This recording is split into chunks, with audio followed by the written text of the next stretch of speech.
disaster. Take this story on page 34, get in groups of, and this room's a little awkward for doing it, but let's say groups of no more than 4. We're going to take about 15 minutes to do this. Read through the story. Don't even focus on the put on yet of what they should be doing. I just want you to focus on the put off. Analyze what's going on here with the people involved, and don't think you have to just stick with one triangle. You may draw separate triangles for the different people involved. And that's how I do it in premarital counseling, is I'll draw a triangle for each person in the counseling. So you could do that with each of the people you're going to read about in the landscaping disaster. So go ahead and do that now. For those that are watching this, take about 15 minutes right now to do this on your own. Just think it through, and that'll be on the honor system that you're going to do that. So please take that time to think through the case study on your own using that triangle. So 15 minutes right now, then we'll talk about it.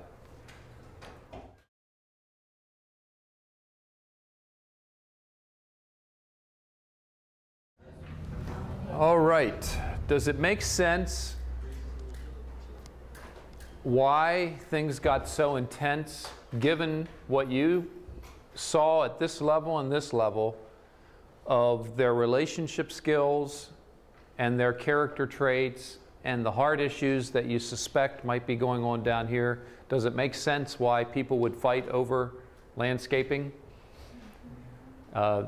Again, the beauty of this diagram is showing the flow, that it's not just about those issues. Why in the world would you fight over where do you squeeze the toothpaste tube? Well, it's about something deeper. It's about relationship skills and character traits and what are the people wanting and desiring.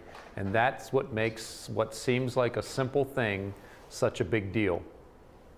So what's going on here? What's the circumstance, or what's causing the pressure? What's the heat?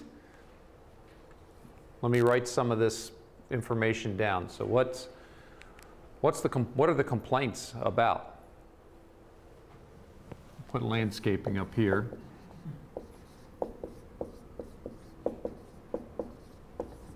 What else? The complaint is the appearances of the church. Okay. So appearances. Unreasonableness of the parties involved. Margaret accusing Tom, and Tom accusing Margaret. He's unreasonable, she's unreasonable. Tempers involved, hanging up phones, Tempers. the anger is part of that. And I would probably put that down here also as part of the poor relationship skills that are going on. Okay, and gossip, I'd put that down here at this level. Other complaints. Church looks horrible. People are unreasonable. The pastor doesn't stand up for in defense of Tom. Like if Tom's accusing the pastor, you're doing this, you're always backing down, supporting Margaret or whatever. Pastor is a wimp.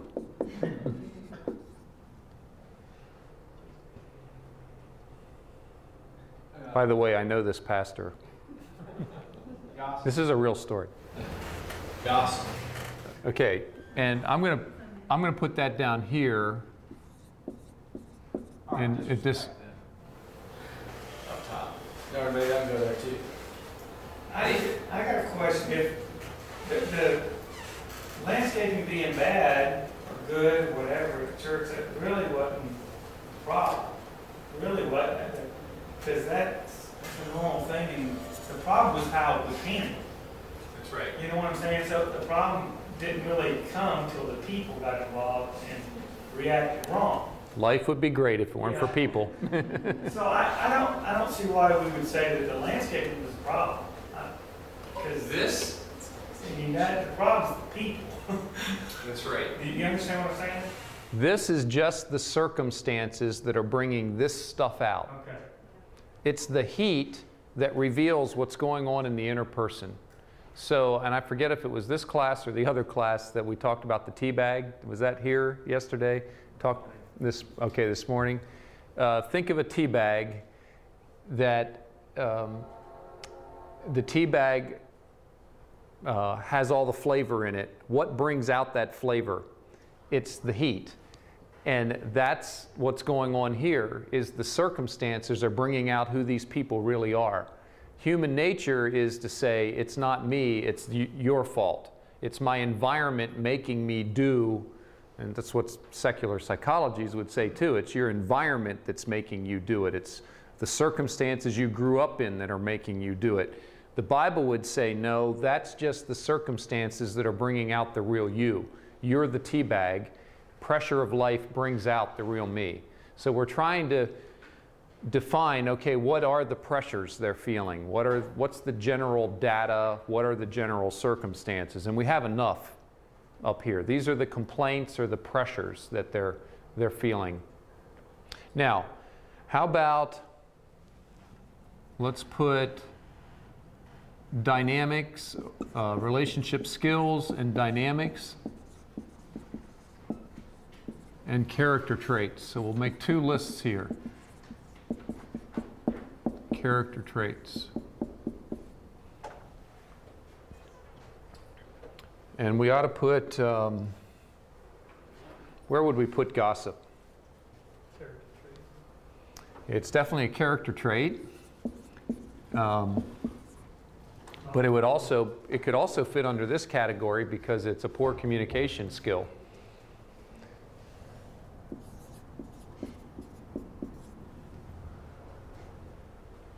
What else? Let's focus on this list first. Of the 6 things, what did you see them violating? We're not doing the positive side right now. We're just analyzing the situation, trying to realize, why did this get so bad? Conflict resolution. Several of them didn't know how to handle the conflict. Okay, so no conflict resolution. Or their conflict resolution skills were blame it on other people, try to get people to do it my way. People have, I guess you could say, people have conflict resolution skills. They're just not biblical conflict resolution skills.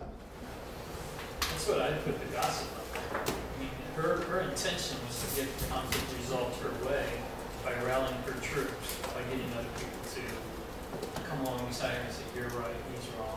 That's right. And that's what gossip is many times, is trying to get people on my side, trying to build up, try to get you to be against that person who's bothered me.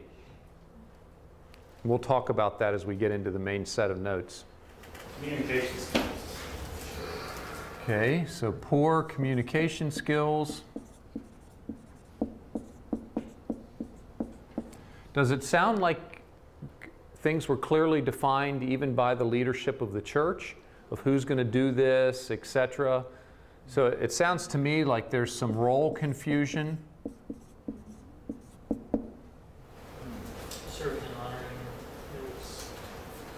It could have been an extension of the role confusion, but they didn't honor Margaret by letting her have an opinion or communicating that the decision was being made or something. And Margaret didn't honor their leadership of it. But Margaret was confused in her role because she didn't make it clear that she wanted a part of the play. That's right. For what we know.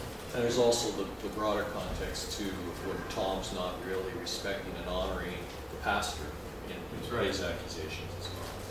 That's right. How about character traits? So, Self-control. okay, so problems with self-control. There's anger problems. No kindness. And there's pride instead of humility. Pride. Are they speaking to each other nicely? So instead of gentleness, there's harshness. The point being, you can see why it got to this point where they're fighting over something. It sounds as silly as, it's almost like toothpaste? Why do you squeeze, or which way does the toilet paper go on the roll? Is it go, you know, is it supposed to come out over the top or out the bottom? Why do people fight over things like that? Well, it's about deeper issues. Now, what do you suspect might be going on? And this is a really brief case study, and I know, you know, in counseling, if you're doing a conflict intervention type thing, you would be asking questions to try to help people figure out what was fueling this. But what do you suspect might be fueling it? Control. Okay, there's control down here at the heart level. Desires, wants, Rights. okay, what do you think that might be about, rights? That could be about control. Roles.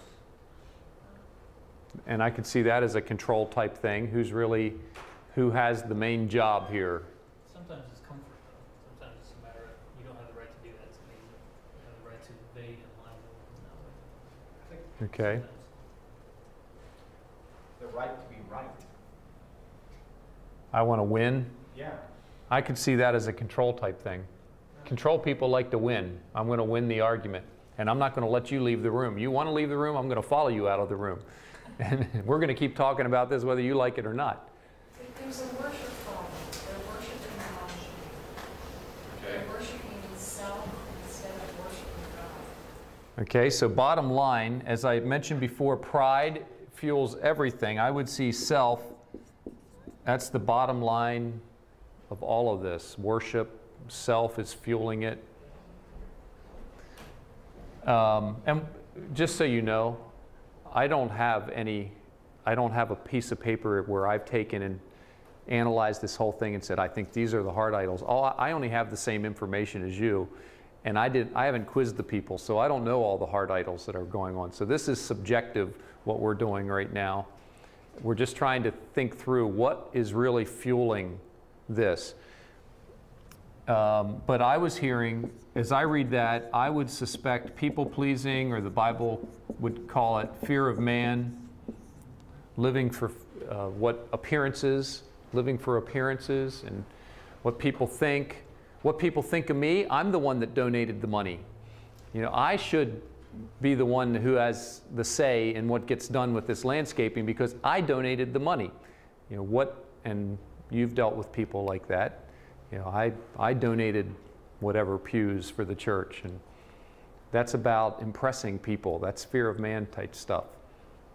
Same could be said for the lady who didn't want to get involved. There's a sense of people pleasing, but also a sense of comfort. It's Right. just it'll go away. Or I hope it'll go away. Margaret's desire, because it said in the article that let me know because I have a family member in the business that can get a discount.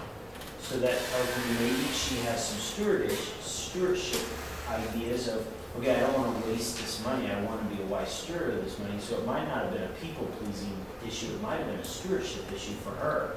And then it was violated, and then obviously she didn't respond correctly. But down deep inside, it might have stemmed from a good motive, like I want to be a wise steward, and then you're not being a wise steward, and therefore that's offensive to me or whatever. I don't know. Yeah, good thought. I think respect is one.